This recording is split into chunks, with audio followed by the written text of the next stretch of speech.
I'm here on site today at the One-to-One Mining Investment Sydney event, and for the Assay, we are talking today to Jeneta Owens, Managing Director at Godolphin Resources. So Jeneta, I hope you've enjoyed the event so far. It's been good. It's been very busy.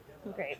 And so let's talk a little bit about Godolphin Resources. You've recently returned some high-grade copper results from the Goodrich prospect earlier this month. Do you want to share a few highlights with us?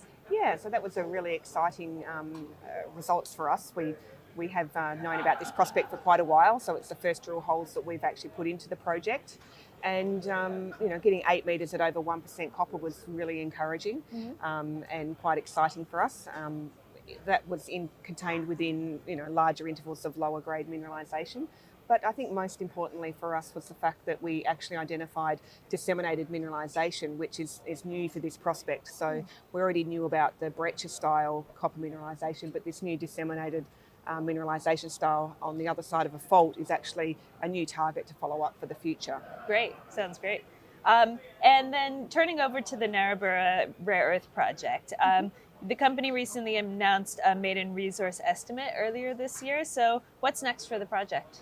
Yeah, so the next steps are really trying to nut out that metallurgy. So we have been working with ANSTO since that time, since we announced that result. So that's back since April, to actually define the samples that we're going to collect, composite those and put forward a testing program so that we can actually understand the rare earth mineralisation, how it's going to leach both across the deposit and through the deposit. Right. Our rare earth project is slightly different in fact that it's a layered deposit, so we need to understand how all of those layers will leach to actually progress the project further. Absolutely. And so Godolphin has a particular focus on in-demand rare earths.